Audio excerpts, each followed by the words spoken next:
बिस्मिल्लाहिर्रहमानिर्रहीम। अस्सलाम वालेकुम। कैसे हैं जी आप? ठीक हैं, खैरियत से हैं? अल्लाह की ज़ात आपको खुश रखे और कामयाब करे। इसी दुआ के साथ हम आज अपनी क्लास का आगाज़ करते हैं।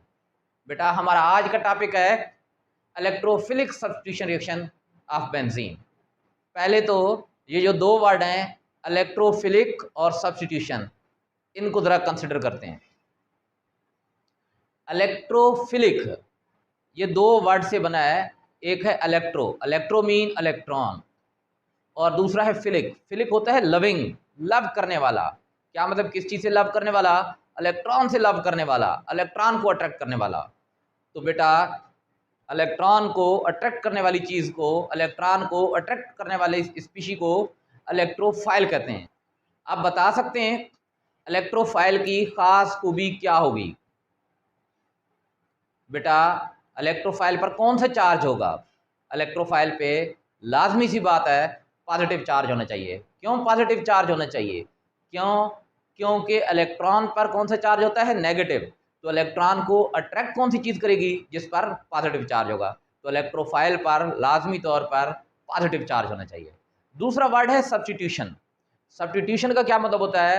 रिप्लेसमेंट। क्या मतलब? इलेक्ट्रोफाइल, एक नया इलेक्ट्रोफाइल जिसे अटैकिंग इलेक्ट्रोफाइल हम कहते हैं, वो बेंजीन पर अटैक करेगा और पहले से मौजूद इलेक्ट्रोफाइल को वहाँ से रिप्लेस कर देगा, उसको निकाल देगा और ख़ुद उसकी जगह पे बॉन्ड हो जाएगा और ख़ुद उसकी जगह पे अटैच हो जाएगा। अब बेंजीन में कौन सा पहले से इलेक्ट्रोफाइल मौजूद है? बेटा जिस पर प्लस चार्ज होगा। बेंजीन में दो ही चीज़ें हैं, कार्बन और हाइड्रोजन। तो यहाँ हाइड्रोजन पर प्लस चार्ज होता है, तो हाइड्रोजन क्या है? इलेक्ट्रोफाइल है। तो अटैकिंग इलेक्ट्रोफाइल पहले से मौजूद इलेक्ट्रोफाइल यानी हाइड्रोजन को निकालेगा। अब कौन सा इलेक्ट्रोफाइल है जो हाइड्रोजन को निकाल सकता है? लाजमी सी बात है ऐसा इलेक्ट्रोफाइल हाइड्रोजन को निकालेगा जो हाइड्रोजन से ज़्यादा ताकतवर होगा, जो हाइड्रोजन से स्ट्रांगर होगा।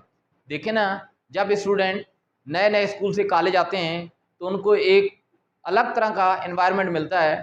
तो वहाँ पर कुछ स्टूडेंट ऐसे होते हैं जो अपने आप को कुछ बहुत बड़ा दिखाने के लिए अपने आप को वो डॉन समझने शुरू कर देते हैं, अपने आप को डॉन बना लेते हैं, हर किसी से लड़ाई झगड़ा शुरू कर देते हैं। तो क्या होता है, क्लास में अगर वो डॉन साहब किसी चेयर पर बैठे हों तो जो इज़्ज़त वाले स्टूडेंट होते हैं, इज़्ज़तदार स्टूडेंट होते हैं, यानी जो थोड़े से कमज़ोर तरह के स्टूडेंट होते हैं, वो क्या होंगे? क्या वो आकर उसको कहेंगे भाई उठ यहाँ से और यहाँ मैं बैठता हूँ? नहीं, वो तो उससे दूर दूर से भागेंगे क्योंकि उनको अपनी इज़्ज़त प्यारी है। अब उसको कौन हटा सकता है? अगर उससे कोई बड़ा डॉन आ जाएगा तो वो क्या करेगा? उसको वहाँ से रिप्लेस कर देगा, सब्स्टिट्यूट कर देगा। तो बेटा हाइड्रोजन को भी कौन रिप्लेस करेगा? जो हाइड्रोजन से भी बड़ा डॉन होगा, यानी हाइड्रोजन से भी ज़्यादा स्ट्रांग इलेक्ट्रोफाइल होगा, वो बेंजीन के अंदर से हाइड्रोजन को क्या कर देता है? रिप्लेस कर देता है। अब अगली बात यह है कि benzene electrophilic substitution reaction show क्यों करती है?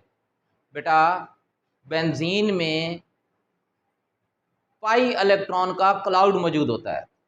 अगर आप लोगों ने बेंजीन की मॉलिक्यूलर ऑर्बिटल थ्योरी पढ़ी है तो उसके एंड पे मैंने बताया था कि कार्बन का जो रिंग होता है बेंजीन में, कार्बन का जो हेक्सागोनल रिंग होता है, उसके ऊपर और उसके नीचे पाई इलेक्ट्रॉन का एक क्लाउड होता है। तो बेटा इलेक्ट्रोफाइल जिस पर पॉजिटिव चार्ज होता है वो इलेक्ट्रॉन लविंग होता है, वो इलेक्ट्रॉन को, वो समझने कि वो इलेक्ट्रॉन का भूखा होता है। तो उसको ऐसे लगता है जैसे बेंजीन में बहुत ज़्यादा इलेक्ट्रॉन है, पूरे क्लाउड बन जाता है ना, उसको ऐसे लगता है जैसे बेंजीन में हर जगह पे इलेक्ट्रॉन ही इलेक्ट्रॉन है। तो वो उन पाई इलेक्ट्रॉन के क्लाउड की वजह से बेंजीन पर क्या करता है? अटैक करता है। आपके कोर्स में बेंजीन के इलेक्ट्रोफिलिक सब्स्टिट्यूशन रिएक्शन कौन कौन से दिए गए हैं? बेटा पहला उसका रिएक्शन दिया गया है हैलोजिनेशन, दूसरा रिएक्शन दिया गया है नाइट्रेशन, तीसरा रिएक्शन दिया गया है सल्फोनेशन, फिर अल्काइलेशन और एसाइलेशन। बेटा इंतहाई इंपॉर्टेंट रिएक्शन है। हर साल बोर्ड के एग्ज़ाम में 2 या 3 रिएक्शन आते हैं, मोस्टली लॉन्ग क्वेश्चन जिन्हें हम लोग डिटेल्ड आंसर क्वेश्चन कहते हैं, उसके पोर्शन में ही आते हैं। और साथ साथ इनका मैकेनिज्म भी एक्सप्लेन करना होता है, मैकेनिज्म भी इनका साथ साथ लिखना होता है। कोई वर्डिंग लिखने की ज़रूरत नहीं है, बस सिर्फ और सिर्फ आप लोगों ने यहाँ पर रिएक्शन इक्वेशन लिखनी है और मैकेनिज्म को भी आप लोगों ने सिर्फ और सिर्फ स्ट्रक्चर के जरिए एक्सप्लेन करना है। कोई वर्डिंग लिखने की ज़रूरत नहीं होती, इसमें वर्डिंग के कोई मार्क्स नहीं होते। तो चलें जी, अब हम लोग बेंजीन के इलेक्ट्रोफिलिक सब्स्टिट्यूशन रिएक्शन समझते हैं। क्लोरीनेशन, नाइट्रेशन, सल्फोनेशन, अल्काइलेशन और एसाइलेशन से पहले हम लोग बेंजीन के इलेक्ट्रोफिलिक सब्स्टिट्यूशन रिएक्शन का एक जनरल सा रिएक्शन और एक जनरल सा मैकेनिज्म स्टडी कर लेते हैं। ये रिएक्शन और ये मैकेनिज्म ये बाकी रिएक्शन समझने में बहुत ज़्यादा हेल्प देगा। तो चलें जी,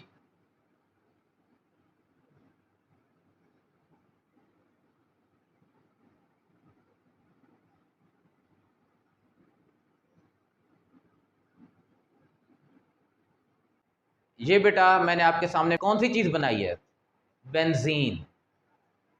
यहाँ पर हर कार्नर पर कार्बन है, 6 कार्बन है। हर कार्बन के साथ साइड पर कौन सी चीज़ लगी हुई है? हाइड्रोजन लगी हुई है। ये रिएक्शन समझने से पहले आपको बेंजीन का स्ट्रक्चर बहुत अच्छे तरीके से समझ में आना चाहिए। ये रिएक्शन आपको तभी समझ में आएंगे जब बेंजीन का स्ट्रक्चर बहुत अच्छे तरीके से आपकी समझ में होगा। अगर आप लोगों को अच्छे तरीके से क्लियर है तो वेल, लेकिन अगर क्लियर नहीं है तो बेटा इससे पहले बेंजीन के स्ट्रक्चर पर मैंने 2 वीडियो बनाई हैं। एक में बेंजीन का कैक्यूल मॉडल एक्सप्लेन किया गया है और एक में बेंजीन का मॉलिक्यूलर ऑर्बिटल स्ट्रक्चर एक्सप्लेन किया गया है। तो आपसे दरख्वास्त है, अगर आप लोगों के दिमाग में बेंजीन का स्ट्रक्चर क्लियर नहीं है तो आप प्लीज़ उन वीडियो को अच्छे तरीके से देखें, समझें और उनकी प्रैक्टिस कर लें, ताकि बेंजीन का स्ट्रक्चर बहुत अच्छे तरीके से क्लियर होना चाहिए आपके दिमाग में। तो जनाब ये मैंने आपके सामने बेंजीन बना दी। अब जनाब हम लोग वो रिएजेंट बनाएंगे जो इलेक्ट्रोफाइल प्रोवाइड करेगा। ये मैंने रिएजेंट बना दिया। ये क्या चीज़ प्रोवाइड करेगा? इलेक्ट्रोफाइल। हर कंपाउंड के 2 पार्ट होते हैं, तो ये भी एक कंपाउंड है, इसके 2 पार्ट्स हैं। ये पहले वाला पार्ट जिसको मैंने ई से ज़ाहिर किया है और ये दूसरे वाला पार्ट जिसको मैंने किससे ज़ाहिर किया है? एन से ज़ाहिर किया है। ई और एन से ज़ाहिर करने की एक वजह है, आप ए और बी से भी ज़ाहिर कर सकते हैं, लेकिन ई क्या मतलब, पहले वाले हिस्से पर कौन सा चार्ज होता है? पॉजिटिव। तो इस पर पॉजिटिव चार्ज होगा, जब पॉजिटिव चार्ज आएगा तो ये क्या बन जाएगा? इलेक्ट्रोफाइल। और इस पर कौन सा चार्ज आएगा? नेगेटिव। जब नेगेटिव चार्ज आएगा तो ये क्या बन जाएगा? न्यूक्लियोफाइल। तो इस वजह से मैंने इसको एन से और इसको ई से ज़ाहिर कर दिया है। ये ज़रूरी नहीं है, आप इसको ए और बी से भी ज़ाहिर कर सकते हैं। अच्छा, ये रिएक्शन होते हैं कैटलिस्ट की मौजूदगी में। कैटलिस्ट कैटलिस्ट की मौजूदगी में होता है। ये कैटलिस्ट ही होता है जो यहाँ से इस नेगेटिव पार्ट को इलेक्ट्रो ये ई से अलग कर देता है। अच्छा, अब कौन सी चीज बनेगी? बेंजीन से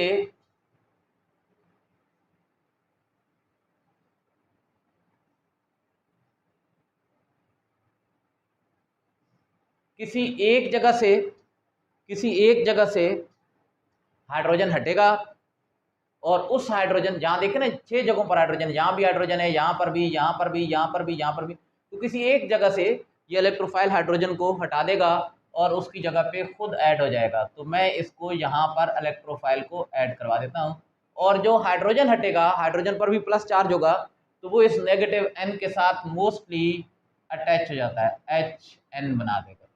अब इस रिएक्शन का हम लोग मैकेनिज्म स्टडी करते हैं। ये रिएक्शन 4 स्टेप्स में कंप्लीट होता है। अच्छा, वो स्टेप ऐसा नहीं होता कि बारी बारी हो रहे होते हैं, पहले एक स्टेप दूसरा, नहीं, ऑलमोस्ट चारों स्टेप एक टाइम में ही हो रहे होते हैं, लेकिन हम लोग एक्सप्लेन क्या करते हैं, उनको स्टेप बाय स्टेप एक्सप्लेन करते हैं। तो जनाब अब हम लोग स्टडी करते हैं इसका मैकेनिज्म।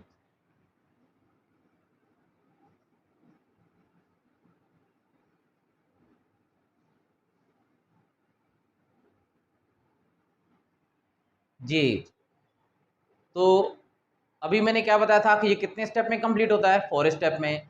पहले स्टेप में क्या होता है? इलेक्ट्रोफाइल बनता है, फॉर्मेशन ऑफ इलेक्ट्रोफाइल।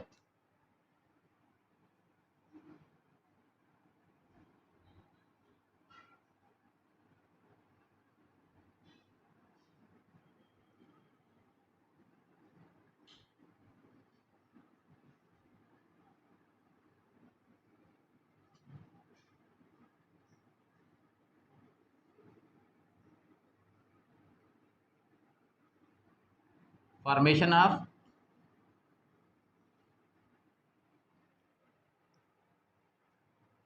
अब इलेक्ट्रोफाइल किस तरीके से बनता है? ये जो रिएजेंट है, रिएजेंट ई एन, मैंने इनके दरमियान बॉन्ड शो कर दिया है।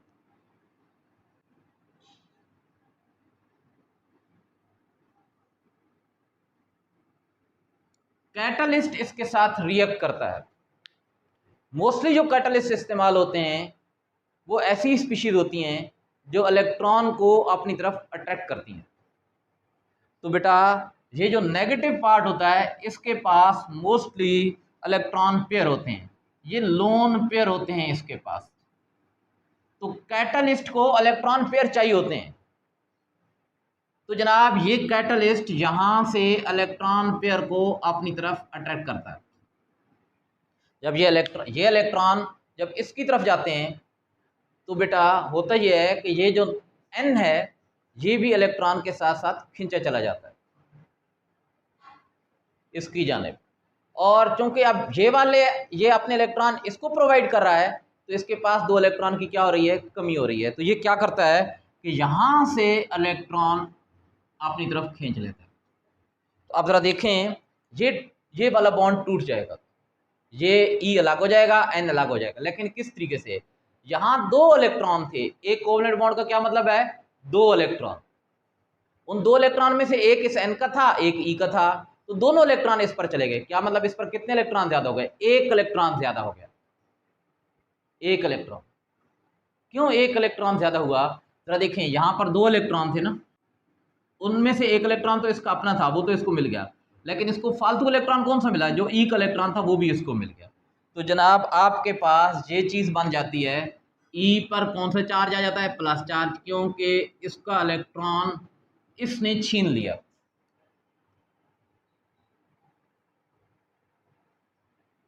अब ये कैटलिस्ट के साथ ये नेगेटिव पार्ट मिल जाएगा और एक कॉम्प्लेक्स बन जाएगा, कैटलिस्ट और एन। मैंने यहाँ पर ये एक एरो बना दिया। वजह क्या है? वजह ये है कि इसने इलेक्ट्रॉन पेयर अपना इसको डोनेट किया। जब ये इलेक्ट्रॉन पेयर डोनेट किया जाता है तो एरो से ज़ाहिर किया जाता है। यहाँ पर कोऑर्डिनेट कोवलेंट बॉन्ड बनता है मोस्टली। जब कोऑर्डिनेट कोवलेंट बॉन्ड बनता है तो हम क्या करते हैं, इसके गिर्द स्क्वायर ब्रैकेट लगा देते हैं। ये स्क्वायर ब्रैकेट कोऑर्डिनेशन स्फीयर को शो करती है। क्या मतलब कोऑर्डिनेशन स्फीयर? यानी इन स्क्वायर ब्रैकेट के अंदर एक ऐसी चीज मौजूद है जिसमें कोऑर्डिनेट कोवलेंट बॉन्ड पाया जाता है, ये वाला कोऑर्डिनेट कोवलेंट बॉन्ड। अब ये जब एन इधर आया तो अपने साथ एक फालतू इलेक्ट्रॉन भी लाया ई का, तो इस फालतू इलेक्ट्रॉन की वजह से इस पर कौन सा चार्ज आ जाता है, नेगेटिव चार्ज आ जाता है। तो ये जनाब हो गया पहला स्टेप। ये याद रखना है आप लोगों ने कि इलेक्ट्रोफाइल कैसे बनता है। इलेक्ट्रोफाइल कैसे बनता है जरा मैं ये दोबारा रिपीट कर देता हूँ। भाई इलेक्ट्रोफाइल बनता है कि ये जो रिएजेंट होता है, जो रिएक्ट करने, बेंजीन के साथ रिएक्ट करने वाला जो दूसरा कंपाउंड होता है, इसे हम लोग क्या कहते हैं, इलेक्ट्रोफिलिक रिएजेंट। तो ये जो इलेक्ट्रोफिलिक रिएजेंट होता है, कैटलिस्ट इसके साथ रिएक्ट करता है तो क्या बन जाता है, इलेक्ट्रोफाइल बन जाता है। भाई कैटलिस्ट इसके साथ रिएक्ट क्यों करता है?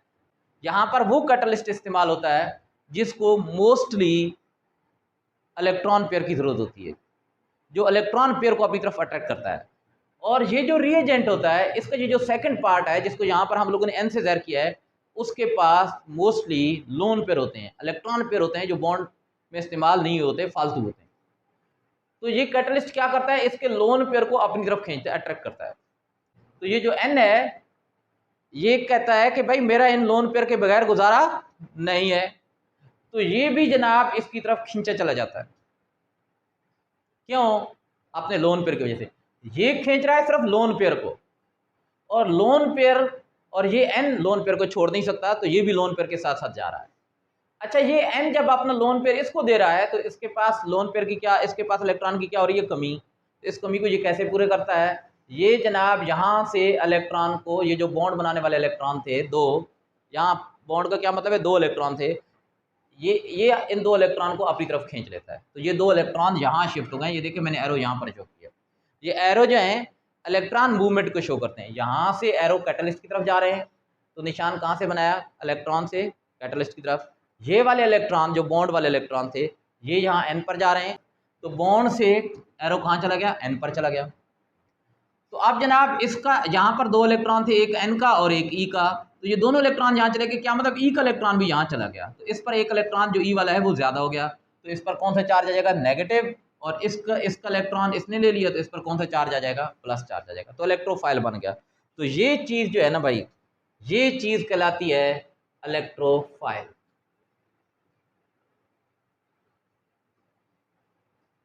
अब इलेक्ट्रोफाइल पर प्लस चार्ज आ गया, क्या मतलब है, ये इलेक्ट्रॉन को अब अट्रैक्ट करेगा। तो बेंजीन के पास पाई इलेक्ट्रॉन का जब क्लाउड देखेगा ना, तो इसको ऐसे लगेगा जैसे बहुत ज्यादा इलेक्ट्रॉन है, तो ये उन पर झपट पड़ेगा, उन पर अटैक कर देगा। तो अगले स्टेप में क्या होता है, attacking of electrophile upon the pi electron of benzene.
जी, अब जनाब ये हो गई बेंजीन,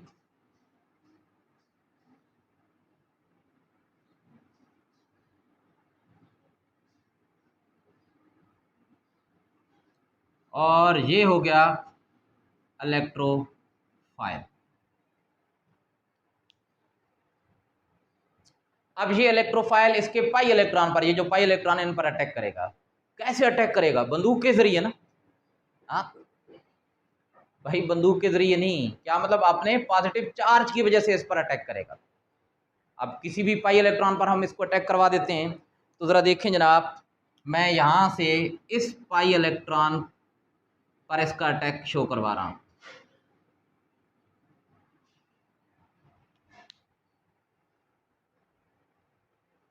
एरो इलेक्ट्रॉन की मूवमेंट को शो कर रहा है। तो ये वाले जो इलेक्ट्रॉन थे पाई इलेक्ट्रॉन, ये वाले जो इलेक्ट्रॉन थे, जरा देखें, एक इलेक्ट्रॉन इस कार्बन पर था और एक इस कार्बन पर था। अब ये मूव करेंगे किसकी तरफ, इस इलेक्ट्रोफाइल की तरफ, तो ये चीज जनाब बन जाएगी, जरा देखिएगा आप लोग,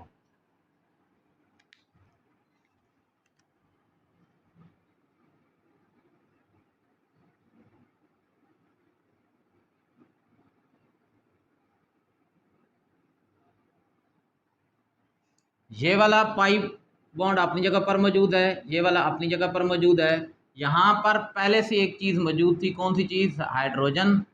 अब ये जो 2 इलेक्ट्रॉन थे, पहले अगर मैं इस कार्बन को नाम दे देता हूँ, इस कार्बन को अगर मैं कार्बन 1 का नाम दे दूं, इस कार्बन को 2, इसको 3, 4, 5 और 6 का नाम देता हूँ, एक समझने के लिए ये नाम दे रहा हूँ मैं। तो अब पहले ये जो पाई इलेक्ट्रॉन थे ये कार्बन 1 और 2 के दरमियान थे, अब ये पाई इलेक्ट्रॉन कहाँ शिफ्ट हो जाएंगे, कार्बन 1 और इलेक्ट्रोफाइल के दरमियान। तो जनाब ये चीज़ बन जाएगी,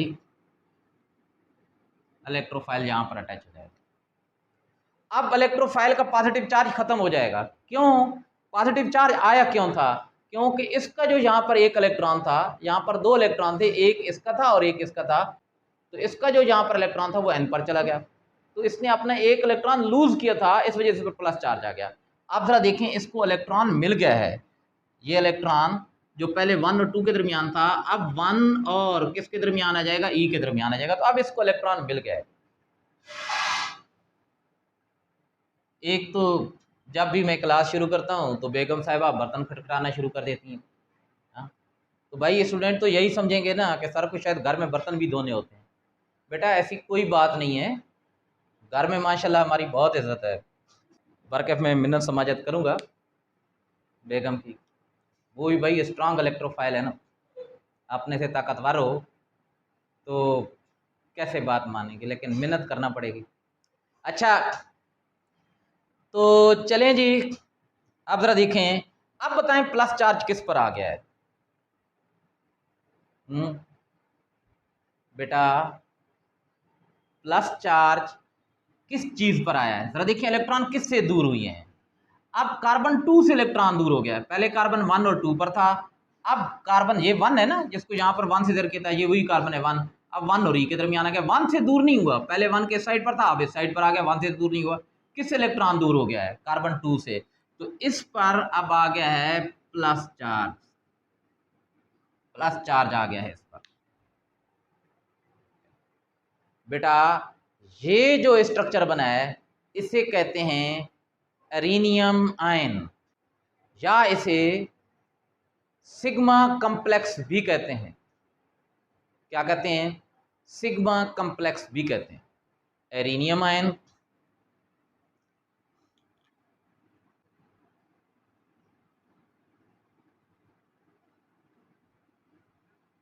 या सिग्मा कम्प्लेक्स भी इसे कहते हैं। एरिनियम आयन बेटा बास कंपाउंड ऐसे भी होते हैं जिनमें बेंजीन रिंग फंक्शनल ग्रुप के तौर पर इस्तेमाल होता है, और ऐसे कंपाउंड को एरीन बोलते हैं। इसी एरीन की वजह से इस आयन का नाम एरीनियम आयन रखा गया है। इसको सिग्मा कम्प्लेक्स क्यों कहते हैं बेटा, ये सिग्मा कम्प्लेक्स की टर्म समझने से पहले हम लोग देखते हैं कि जब ये बेंजीन इसमें कन्वर्ट हुआ एरीनियम आयन में, तो चेंजेस क्या क्या आई हैं। बेटा जरा देखें, यहाँ कौन सा बॉन्ड टूटा है, यहाँ कौन सा बॉन्ड था जो यहाँ पर नहीं है, ये बॉन्ड टूट गया है, ये बॉन्ड कौन सा था, पाई बॉन्ड टूटा है, और कौन सा बॉन्ड बना है बेटा, देखिए ना बेटा, जब डबल बॉन्ड होता है एक सिग्मा और एक पाई, यहाँ पर इस इलेक्ट्रोफाइल ने पाई इलेक्ट्रॉन सिस्टम पर, पाई इलेक्ट्रॉन को जो क्लाउड था उस पर अटैक किया था, तो इसने पाई बॉन्ड को तोड़ा है। और जरा देखिए यहाँ पर सिंगल बॉन्ड बना है कार्बन और ई के दरमियान, इलेक्ट्रोफाइल के दरमियान, तो सिंगल बॉन्ड कौन सा होता है, सिग्मा, क्या मतलब पाई बॉन्ड टूटा है, सिग्मा बॉन्ड बना है, इस वजह से इसको क्या करें, सिग्मा कम्प्लेक्स करें। और देखें और क्या चेंज आई है, और चेंज ये आई है कि यहाँ का जो पाई सिस्टम था वो कंटिन्यूसली सर्कुलेट कर रहा था। एरीनियम आयन बनने की वजह से जब इलेक्ट्रोफाइल ने इस पर अटैक किया और एरीनियम आयन बनाया, तो क्या हुआ कि पाई इलेक्ट्रॉन सिस्टम की सर्कुलेशन को इसने ब्रेक कर दिया है। अब पाई इलेक्ट्रॉन सिस्टम यहां पर सर्कुलेट नहीं कर सकता। जरा देखें, यहां से पाई इलेक्ट्रॉन, जहां से पाई बॉन्ड खत्म हो गया है, तो अब पाई इलेक्ट्रॉन की सर्कुलेशन को इसने क्या कर दिया है, खत्म कर दिया है। अब मुझे बताएं कि ये एरीनियम आयन बेंजीन से ज़्यादा स्टेबल है या कम स्टेबल है। जी, ये अब इसकी स्टेबिलिटी बहुत कम हो गई है। क्यों कम हुई है, इसके क्या क्या रीज़न है। पहली चीज़, इस पर चार्ज आ गया है, प्लस चार्ज आ गया है, आपको पता है चार्ज वाली चीज़ कम स्टेबल होती है। दूसरी चीज़, बेंजीन की स्टेबिलिटी की एक वजह ये थी कि इसके पाई इलेक्ट्रॉन कंटिन्यूसली क्या कर रहे थे, सर्कुलेट कर रहे होते थे, मूव कर रहे होते थे।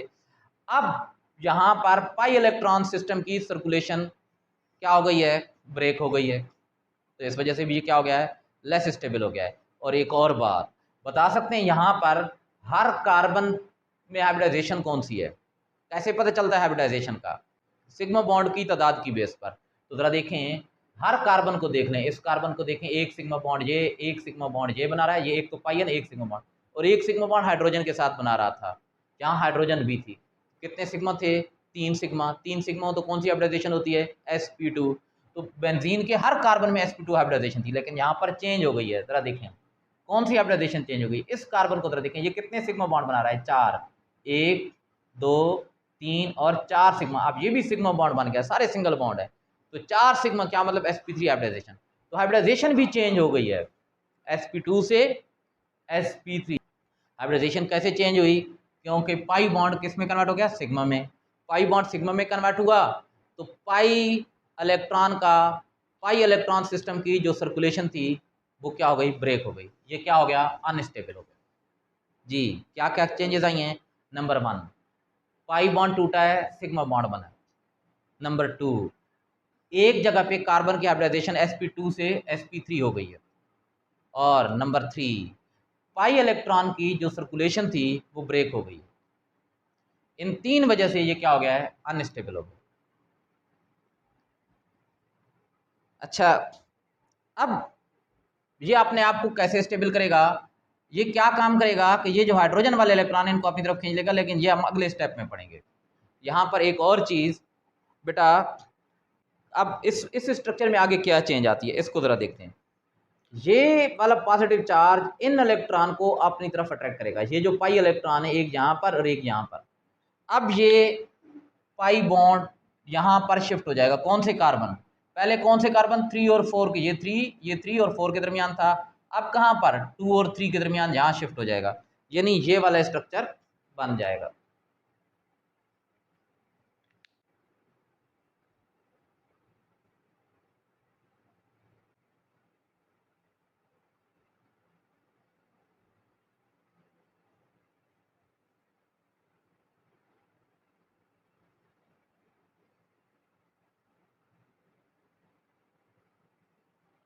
जी अब जरा देखें ना क्या चेंज आई है। ये वाला पाई बॉन्ड यहाँ से यहाँ शिफ्ट हो गया, यहाँ शिफ्ट हो गया। अब बताएं इलेक्ट्रॉन कहाँ से दूर हुए हैं, यानी पहले इलेक्ट्रॉन इस कार्बन 3 और 4 पर थे, ये 3 और 4, यानी ये कार्बन 3 और ये 4, 3 और 4 पर थे। अब कहाँ पर आ गए, ये कार्बन 2 और ये कौन सा है 3, 2 और 3 के दरमियान, यानी एक इलेक्ट्रॉन यहाँ और एक इलेक्ट्रॉन यहाँ आ गया है। तो इलेक्ट्रॉन किससे दूर हुआ है, 3 से तो दूर नहीं हुआ। 3 पर पहले भी यहाँ पर मौजूद था, अब भी यहाँ पर मौजूद है। कौन से कार्बन से ये इलेक्ट्रॉन दूर हो गया है, नजर आ रहा है ना, कौन से कार्बन से दूर हुआ है, कार्बन नंबर 4 से। तो अब पॉजिटिव चार्ज कहाँ पर आ जाएगा, कार्बन नंबर 4 पर ये पॉजिटिव चार्ज आ जाएगा। अब ये पॉजिटिव चार्ज क्या काम करेगा, इस बॉन्ड को यहाँ पर शिफ्ट करा देगा, इलेक्ट्रॉन को अट्रैक्ट करेगा और ये बॉन्ड यहाँ से यहाँ शिफ्ट हो जाएगा। तो ज़रा देखें ये वाला स्ट्रक्चर बन जाएगा।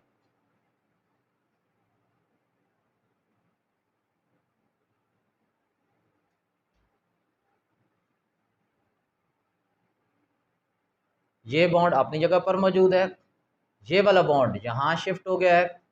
अब बताएं इलेक्ट्रॉन कहाँ से कहाँ दूर हुई हैं, जरा देखें। पहले ये इलेक्ट्रॉन इन दो कार्बन के दरमियान थे, अब यहाँ और यहाँ। इस कार्बन से इलेक्ट्रॉन दूर नहीं हुआ, इस कार्बन से इलेक्ट्रॉन दूर हुआ है, तो यहाँ पर पॉजिटिव चार्ज आ जाएगा।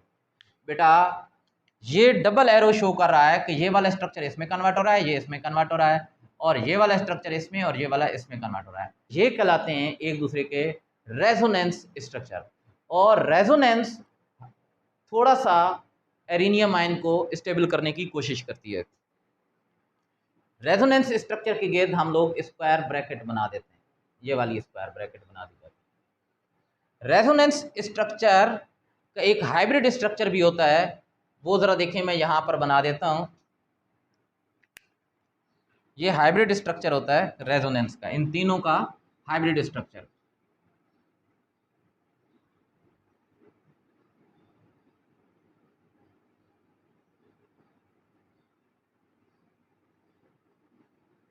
आप जरा देखें प्लस चार्ज कहाँ से शुरू हुआ और कहाँ पर खत्म हुआ।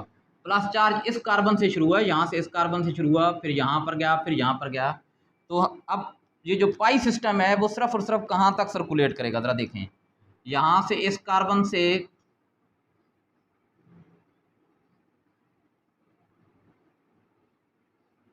इस कार्बन तक सर्कुलेट करेगा, सही। और अब प्लस चार्ज इसमें कहाँ पर लिखेंगे, यहाँ सेंटर में प्लस चार्ज लिख देते हैं। ये भी बेटा एरिनियम आयन है, लेकिन इसके अंदर इन तीनों के करैक्टर पाए जाते हैं। ये इन तीनों का हाइब्रिड स्ट्रक्चर है। अब अगले स्टेप में क्या होगा, अगले स्टेप में डीप्रोटीनेशन होगी। ये पॉजिटिव चार्ज अब चूंकि ये अनस्टेबल है, ये स्टेबल होने के लिए क्या करेगा, इन इलेक्ट्रॉन को यहाँ अपने ऊपर शिफ्ट, यहाँ इन इलेक्ट्रॉन को अपनी तरफ खींच लेगा, अपनी तरफ अट्रैक्ट करेगा। तो इसकी वजह से ये प्रोटॉन H जो है वो अलग हो जाएगा। तो अगले स्टेप में क्या होता है, स्टेप 3 में डीप्रोटीनेशन।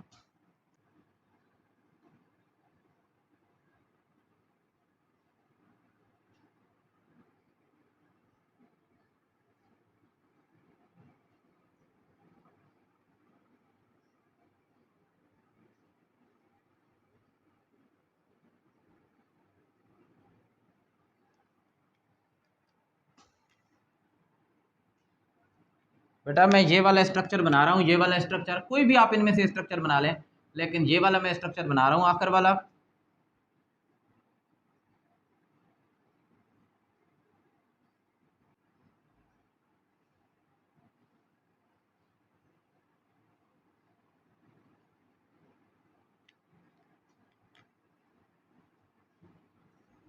जी, ये मैंने बना दिया अरेनियम आयन, जो कि अनस्टेबल है।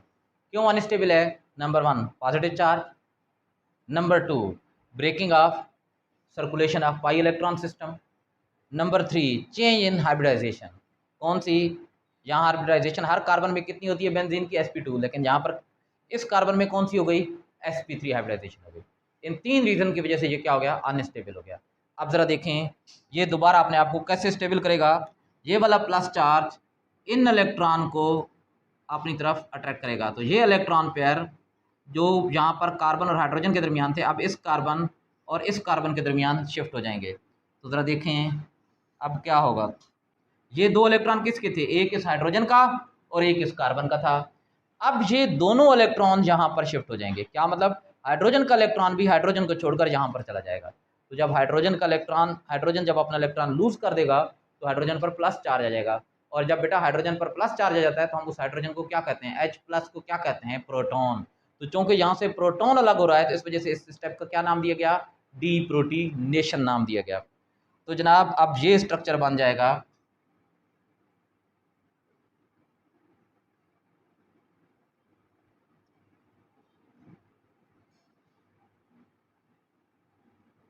और यहाँ पर कौन सी चीज़ ऐड हो गई है? ई ऐड हो गया है। इलेक्ट्रोफाइल, अटैकिंग इलेक्ट्रोफाइल अब यहाँ पर आकर अटैच हो गया। और कौन सी चीज़ बेटा अलग हो जाएगी? H+ यहाँ से अलग हो जाएगा। तो अब आपने देखा पहले इस कार्बन के साथ कौन सी चीज़ अटैच थी? पहले यहाँ पर हाइड्रोजन थी, लेकिन अब इस इलेक्ट्रोफाइल ने हाइड्रोजन को रिप्लेस कर दिया, हाइड्रोजन को हटाया और खुद उसकी जगह ले ली। तो इस रिएक्शन को हम क्या कहते हैं? इलेक्ट्रोफिलिक सब्स्टिट्यूशन रिएक्शन कहते हैं। अब ज़रा देखें कि कौन सा इलेक्ट्रोफाइल हाइड्रोजन को हटा सकेगा? जो हाइड्रोजन से ज़्यादा स्ट्रॉन्गर इलेक्ट्रोफाइल होगा, जिसके ऊपर पॉजिटिव चार्ज हाइड्रोजन से ज़्यादा होगा। अगर कोई ऐसा इलेक्ट्रोफाइल आ जाता है, कोई ऐसी चीज़ आ जाती है जिस पर प्लस चार्ज तो है लेकिन वो हाइड्रोजन से ज़्यादा स्ट्रांग नहीं है, उसका पॉजिटिव चार्ज का इफेक्ट हाइड्रोजन से ज़्यादा नहीं है, तो क्या होगा कि वो हाइड्रोजन को यहाँ से सब्स्टिट्यूट नहीं करेगा। तो अब बता सकते हैं कि ये स्टेबल हो गया या नहीं हुआ? बेटा ये दोबारा स्टेबल हो गया। कैसे दोबारा स्टेबल हो गया? ज़रा देखें, पाई इलेक्ट्रॉन सिस्टम बन गया है 3 जगहों पर। ये क्या करना शुरू कर देगा? सर्कुलेट करना शुरू कर देगा, और पाई इलेक्ट्रॉन सिस्टम की सर्कुलेशन की वजह से बेंजीन रिंग क्या हो जाता है? स्टेबल हो जाता है। तो स्टेबल हो गया। दूसरा, इस पर जो पॉजिटिव चार्ज था, इस पर वो पॉजिटिव चार्ज भी क्या हो गया? ख़त्म हो गया है। पॉजिटिव चार्ज भी अनस्टेबिलिटी काज करता है, तो जब पॉजिटिव चार्ज खत्म हो गया तो अनस्टेबिलिटी भी क्या हो गई? खत्म हो गई। फिर उसके बाद ज़रा देखें कार्बन की जो हाइब्रिडाइजेशन थी, जो पहले वाली हाइब्रिडाइजेशन थी बेंजीन में sp2, वो यहाँ पर दोबारा बहाल हो गई है। देखें यहाँ पर 3 सिग्मा बॉन्ड बन रहे हैं। ये कार्बन एक ई के साथ सिग्मा बॉन्ड बना रहा है, एक ये और एक ये, यहाँ पर एक पाई और एक सिग्मा है। तो 3 सिग्मा क्या मतलब? sp2 हाइब्रिडाइजेशन बहाल हो गई। तो जनाब अब ज़रा देखें अगले स्टेप को, ज़रा देखते हैं कि ये प्रोटॉन क्या काम करेगा। बेटा ये जो नेगेटिव स्पीशी बनी थी ना इलेक्ट्रोफाइल बनाने के दौरान, ये प्रोटॉन क्या करेगा? इस N के साथ रिएक्ट कर जाएगा और कैटलिस्ट दोबारा रिलीज हो जाएगा। अगले स्टेप में क्या होता है बेटा? ये H+ आयन वहाँ नेगेटिव स्पीशी के साथ बॉन्ड बना देता है।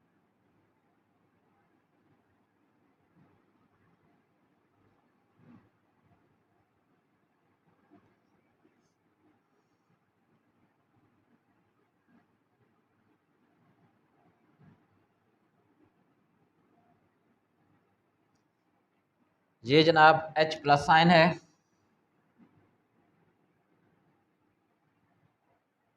ये क्या काम करेगा?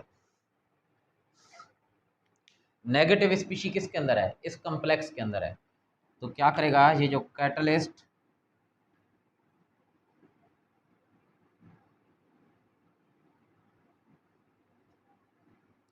ये H+ इसके ऊपर अटैक करेगा, इस नेगेटिव स्पीशी के ऊपर अटैक करेगा। क्यों अटैक करेगा? इस पर प्लस चार्ज है और इस पर कौन सा चार्ज होता है? Negative charge. तो ये वाला बॉन्ड टूट जाएगा, ये वाला बॉन्ड यहाँ से टूट जाएगा। तो क्या बनेगा? HN और कैटलिस्ट रिकवर हो जाएगा। कैटलिस्ट की ये डिफिनीशन पड़ी थी ना, ऐसी चीज़ होती है जो रिएक्शन की स्पीड को तेज़ कर देती है, रिएक्शन के एंड पे रिकवर हो जाती है और रीयूज़ होने के लिए रेडी हो जाती है। तो जनाब ये इसने ये रिएक्शन करवाया और एंड पे रिकवर हो गया, अब दोबारा ये रिएक्शन करवाने के लिए क्या है, रेडी हो।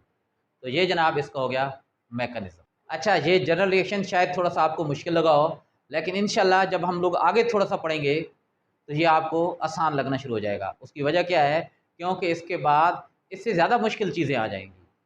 तो जब बाकी चीज़ें ज़्यादा मुश्किल होंगी तो ये खुद ब खुद क्या होगा, आसान लगना शुरू हो जाएगा। नहीं बेटा, ऐसी बात नहीं है। ये मैकेनिज़्म इंशाल्लाह आगे चलकर आसान इसलिए हो जाएगा कि हम जो बाकी रिएक्शन करेंगे उसमें बार बार इसकी प्रैक्टिस आएगी। जब किसी काम की बार बार प्रैक्टिस करेंगे तो वो क्या हो जाएगा, आसान हो जाएगा। बहुत सारे स्टूडेंट कह रहे होंगे कि सर आप ही प्रैक्टिस करें, हमसे ये प्रैक्टिस वगैरह नहीं हो सकती।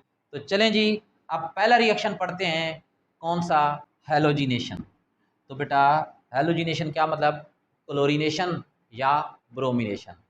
अच्छा, फ्लोरीनेशन और आयोडोनेशन क्यों नहीं पढ़ते, क्योंकि फ्लोरीनेशन रिएक्शन बहुत विगरस होते हैं, इतनी तेज़ी से होते हैं कि उनको कंट्रोल करना मुश्किल हो जाता है, और आयोडोनेशन बहुत ही स्लो होते हैं और बहुत ज़्यादा होते भी नहीं हैं। तो चलें जी, हम लोग पढ़ लेते हैं क्लोरीनेशन। आपकी बुक में ब्रोमिनेशन दी गई है, मैं यहाँ पर क्लोरीनेशन करवा देता हूँ। जिस तरीके से क्लोरीनेशन है उसी तरीके से कौन सी चीज़ है, ब्रोमिनेशन भी है।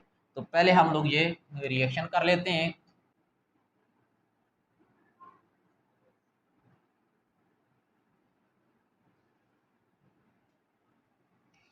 बेंजीन के साथ क्लोरीन का रिएक्शन,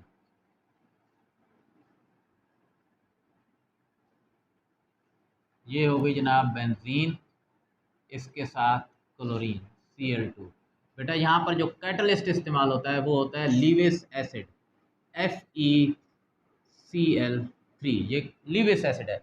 लीविस एसिड कौन से होते हैं, इलेक्ट्रॉन पेयर एक्सेप्टर। जो चीज़ इलेक्ट्रॉन पेयर को एक्सेप्ट करती है वो लीविस एसिड कहलाते हैं। ये FeCl3 क्यों इलेक्ट्रॉन पेयर को एक्सेप्ट करता है, क्योंकि Fe डी ब्लॉक का एलिमेंट है और डी ब्लॉक के एलिमेंट के डी ऑर्बिटल में इलेक्ट्रॉन पेयर को एक्सेप्ट करने के लिए काफ़ी जगह मौजूद होती है। तो अब क्या होगा कि एक क्लोरीन क्लोरीन क्या करेगा, क्लोरीन का एक एटम यहाँ से हाइड्रोजन को हटाएगा और उसकी जगह पे खुद ऐड हो जाएगा।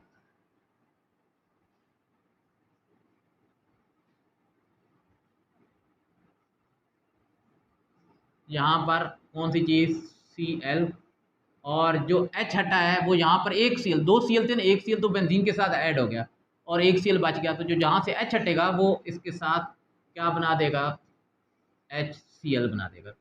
ये जो चीज़ बनी है इसे हम लोग कहते हैं क्लोरोबेंजीन।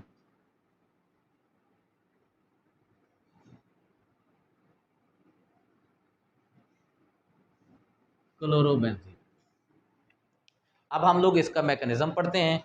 अब मैकेनिज्म इंशाल्लाह हम लोग ज़्यादा डिटेल पे नहीं जाएंगे, ये सारा कुछ आप लोगों ने समझ लिया है, इसी को फॉलो करते जाएंगे।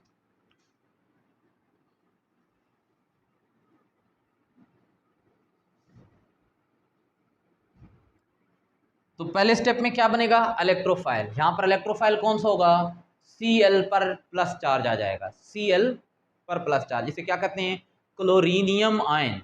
कौन सा आयन, क्लोरीनियम आयन।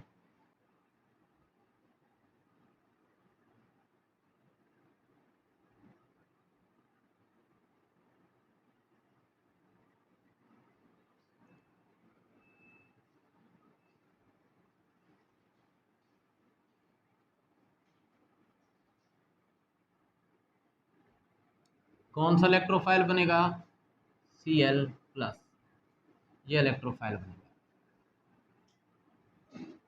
जी। इलेक्ट्रोफाइल कैसे बनता है, ये जो रिएजेंट है Cl2, इसके साथ कैटलिस्ट रिएक्ट करेगा। रिएजेंट, ये रिएजेंट था, इसके साथ किस चीज़ ने रिएक्ट किया, कैटलिस्ट ने।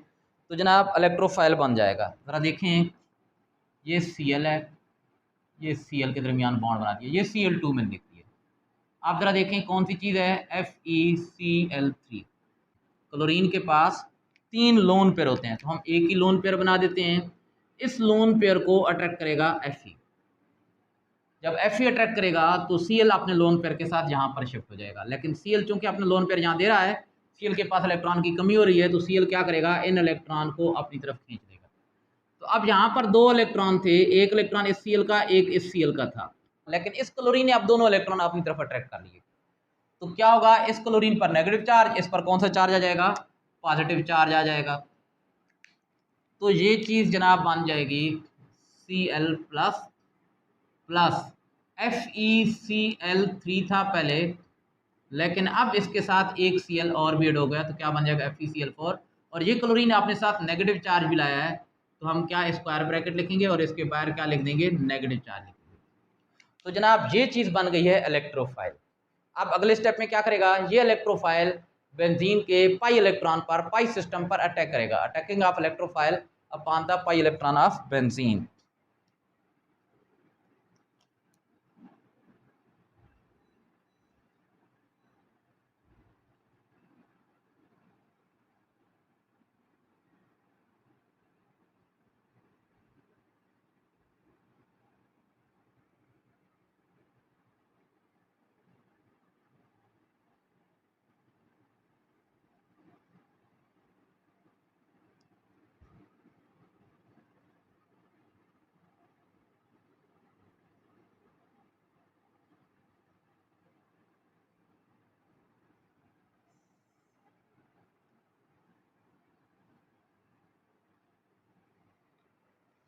तो जनाब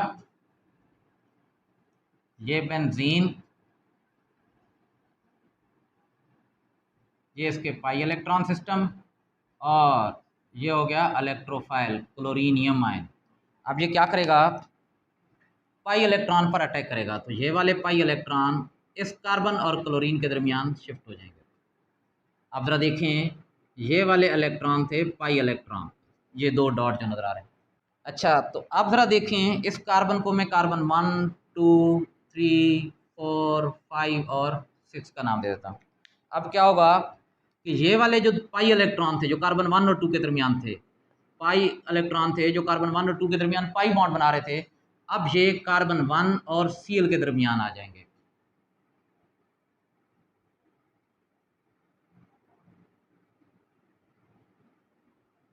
पहले इसके साथ एक हाइड्रोजन लगा हुआ था जो यहाँ पर शो नहीं किया था, लेकिन यहाँ पर हम लोग शो कर रहे हैं।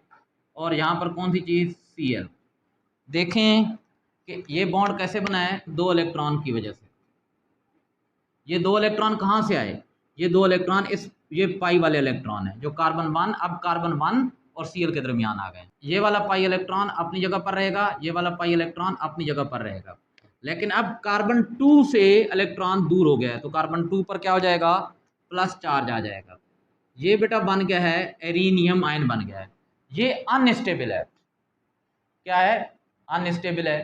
क्यों अनस्टेबल है, अनस्टेबिलिटी की 3 वजह है। पहली वजह बेटा, इस पर प्लस चार्ज आ गया है, चार्ज चाहे पॉजिटिव आ जाए किस चीज़ पर या नेगेटिव आ जाए, चीज़ को अनस्टेबल कर देता है, तो ये बेंजीन रिंग भी अनस्टेबल हो गया है। दूसरी बात, यहाँ पर इस कार्बन की हाइब्रिडाइजेशन चेंज हो गई है। पहले हाइब्रिडाइजेशन कौन सी थी, sp2, यहाँ पर हाइब्रिडाइजेशन कौन सी हुई, sp3। और हाइब्रिडाइजेशन चेंज होने की वजह से एक पाई बॉन्ड टूट गया है। तो बेटा हुआ क्या है, बेंजीन की स्टेबिलिटी की एक बड़ी वजह ये पाई इलेक्ट्रॉन सिस्टम की सर्कुलेशन थी। तो यहाँ पर इस पाई बॉन्ड के टूटने की वजह से पाई इलेक्ट्रॉन सिस्टम की सर्कुलेशन ब्रेक हो गई है, तो इस वजह से ये क्या हो गया है, अनस्टेबल हो गया है। अच्छा, अब ये किस में कन्वर्ट होगा, जरा देखें, ये वाला positive charge in electron pair को यहाँ शिफ्ट करेगा। ये पाई इलेक्ट्रॉन जो यहाँ पर थे कौन कौन से कार्बन के दरमियान थे, 3 और 4 के दरमियान। अब ये कार्बन कौन सा था, ये कार्बन 1 और ये कार्बन 2 था। अब ये यहाँ पर शिफ्ट हो जाएंगे 3 और 2 के दरमियान, तो ये वाला स्ट्रक्चर बन जाएगा।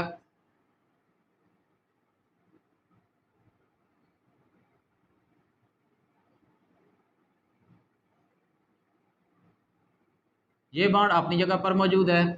अब जरा बताएं कि ये इलेक्ट्रॉन यहाँ पर शिफ्ट हो गए, कौन से, कार्बन 2 और 3 के दरमियान।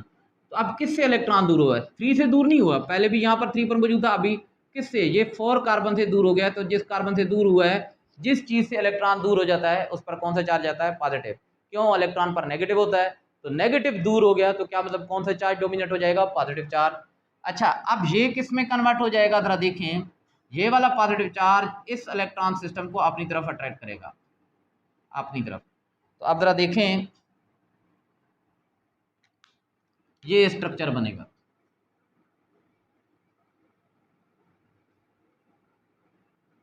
ये पाई इलेक्ट्रॉन अपनी जगह पर, ये पाई बॉन्ड अपनी जगह पर, लेकिन ये वाला पाई बॉन्ड अब यहाँ पर शिफ्ट हो गया है। क्या मतलब, ये दो इलेक्ट्रॉन जो पहले, ये कार्बन 4 था, ये 5 और 6, जो पहले 5 और 6 के दरमियान थे, अब 4 और 5 के दरमियान, ये कार्बन 1 2 3 4 और 5 के दरमियान शिफ्ट हो गए। किससे दूर हुई हैं, 5 से तो दूर नहीं है, पहले भी 5 के पास था, अभी 5 के पास। कौन सा, ये जो कार्बन 6 था ना, ये वाला 6 जो था, इससे दूर हो गए हैं, तो यहाँ पर कार्बन 6 पर प्लस चार्ज आ जाएगा। यहाँ पर ये वैसे का वैसा H और कौन सी चीज़ Cl लिखा हुआ रह जाएगा। बेटा ये तीन स्ट्रक्चर क्या कहलाते हैं, एक दूसरे के रेजोनेंस, और रेजोनेंस स्ट्रक्चर के दरमियान हमेशा डबल साइडेड एरो डाला जाता है, और दूसरी बात कि रेजोनेंस स्ट्रक्चर को स्क्वायर ब्रैकेट में लिखा जाता है। ये एरिनियम आयन जो बने हैं ये अनस्टेबल हैं, लेकिन रेजोनेंस इन्हें हल्का सा स्टेबल करने की कोशिश करती है। अच्छा, अगले स्टेप में क्या होगा कि ये अपने आप को स्टेबल करने की कोशिश करेंगे। कैसे स्टेबल करेंगे बेटा, ये पॉजिटिव चार्ज, ये जो कार्बन 1 और प्रोटॉन के दरमियान जो इलेक्ट्रॉन पेयर है उनको अपनी तरफ अट्रैक्ट करेगा। तो अगले स्टेप में क्या होगी, डीप्रोटीनेशन।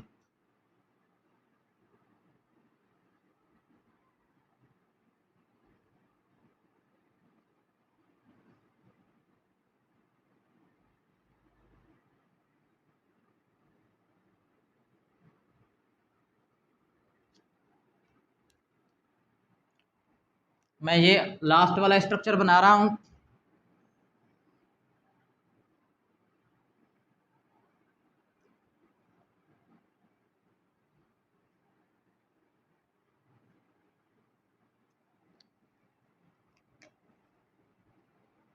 ये प्लस चार्ज क्या करेगा, ये जो इलेक्ट्रॉन पेयर है जो कार्बन और हाइड्रोजन के दरमियान है, इसको ये अपनी तरफ अट्रैक्ट करेगा। तो अब ये दो इलेक्ट्रॉन किसके थे, इस कार्बन के, एक इलेक्ट्रॉन ये वाला इलेक्ट्रॉन इस कार्बन का, ये वाला इलेक्ट्रॉन इस हाइड्रोजन का था, लेकिन अब दोनों इलेक्ट्रॉन यहाँ शिफ्ट हो गए। क्या मतलब, हाइड्रोजन का इलेक्ट्रॉन भी हाइड्रोजन को छोड़कर यहाँ शिफ्ट हो गया। तो अब हाइड्रोजन के पास कोई इलेक्ट्रॉन नहीं है, हाइड्रोजन के पास एक ही इलेक्ट्रॉन होता है, अब वो भी यहाँ शिफ्ट हो गया। अब हाइड्रोजन के पास कोई इलेक्ट्रॉन नहीं है, तो हाइड्रोजन पर कौन सा चार्ज आ जाएगा, प्लस चार्ज आ जाएगा। और स्ट्रक्चर क्या बनेगा, जरा देखें जनाब।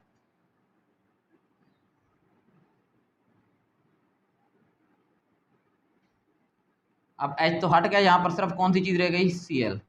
तो ये वाला बॉन्ड अपनी जगह पर, ये वाला अपनी जगह पर, लेकिन ये जो H वाला बॉन्ड था वो यहाँ पर शिफ्ट हो गया। तो क्या बन गई, क्लोरोबेंजीन जो हमारा प्रोडक्ट था, और प्लस कौन सी चीज़, H प्लस। तो जनाब ये स्टेबल स्ट्रक्चर है। क्यों स्टेबल है, इस पर प्लस चार्ज नहीं है। दूसरी बात, सारे कार्बन पर हाइब्रिडाइजेशन कौन सी है, sp2, और पाई इलेक्ट्रॉन सिस्टम की सर्कुलेशन भी क्या हो गई है, दोबारा बहाल हो गई है, दोबारा गेन हो गई है। तो ये स्टेबल स्ट्रक्चर है। अच्छा, अगले स्टेप में क्या होगा कि ये H प्लस साइन, पहले स्टेप में ये जो नेगेटिव स्पीशी बनी थी उसके साथ अटैक करेगा। इसमें नेगेटिव चीज़ कौन सी थी, Cl, तो इससे एक Cl लेकर HCl बना देगा। देखें दूसरा प्रोडक्ट HCl, और FCl3 दोबारा रिकवर हो जाएगा, जो हमारा क्या है, कैटलिस्ट है। तो आगे अगले स्टेप को हम लोग ये भी हेडिंग दे सकते हैं, रिकवरी ऑफ कैटलिस्ट।